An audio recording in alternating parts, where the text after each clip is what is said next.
Hey everyone, my name is Chris from Mastering the Middle.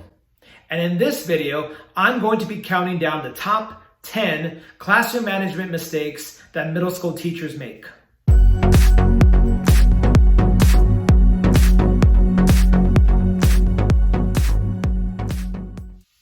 For all you middle school teachers out there, you know that classroom management can be very challenging. I remember when I was first new to the teaching profession, I struggled with classroom management.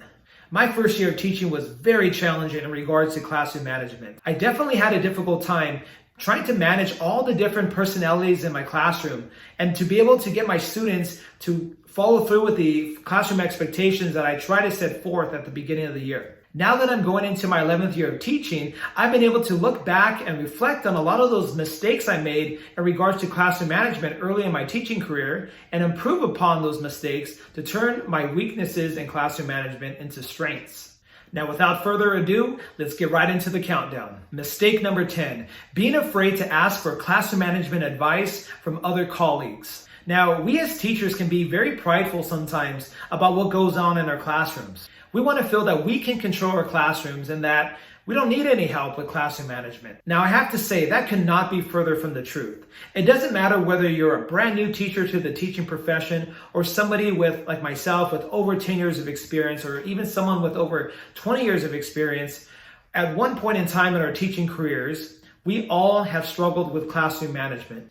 I can guarantee you that the teachers you work with have some great ideas in regards to classroom management that they would be more than willing to share with you. Mistake number 9, spending too little time going over classroom management expectations and procedures at the beginning of the school year. Now, I know it's very tempting to just want to breeze through all your classroom management expectations and procedures at the beginning of the year, because let's face it, we have tons of content to cover in all of our content areas. Oftentimes we think, hey, if we skip all that beginning of the year mumbo jumbo, we're going to have more time throughout the year to be able to teach our content to our students. The problem is that when we go too quickly over the classroom expectations that we want our students to be able to abide by, we're going to spend more time later on in the school year trying to reinforce and reiterate those classroom expectations because the students never really had a strong foundation on them to begin with.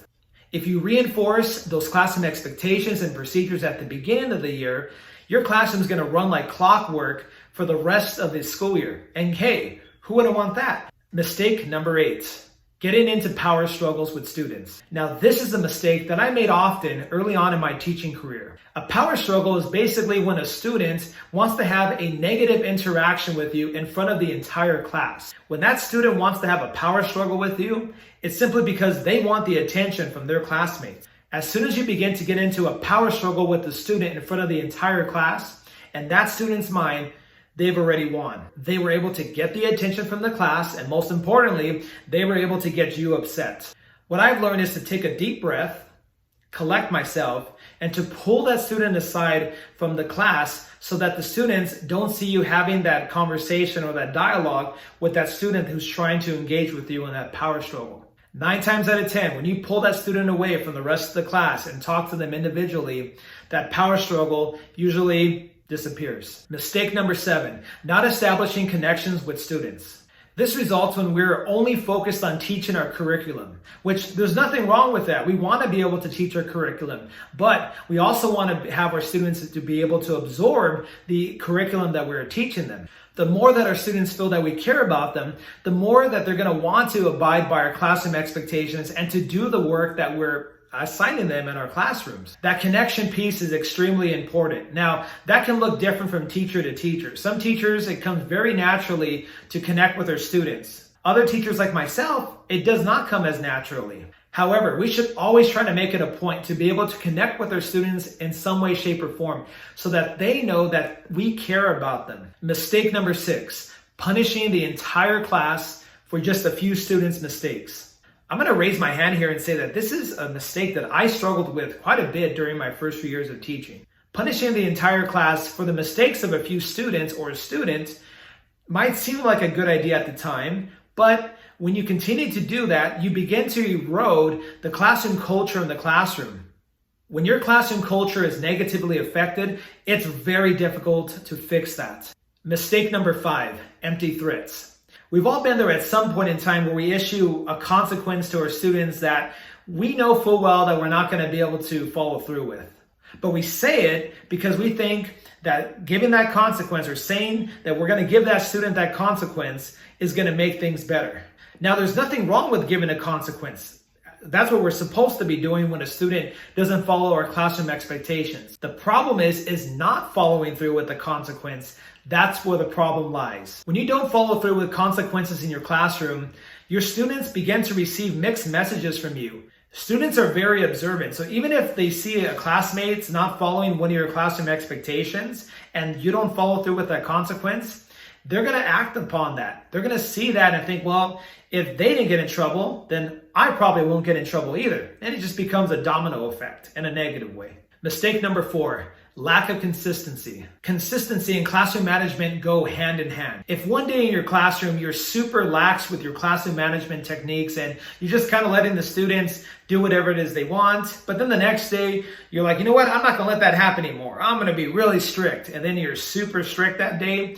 That's going to send a mixed message to the students and it's going to confuse them. Students need consistency. If you're not consistent with your classroom management, they're not going to know how to behave in your classroom. I guarantee you that students will respond to your classroom expectations and rules as long as you're consistent with implementing those consequences and expectations throughout the entire year.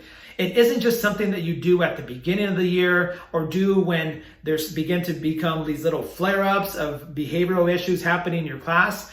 This is something that needs to be done every single day for the entire school year. Mistake number 3, teaching or giving directions when students are not paying attention.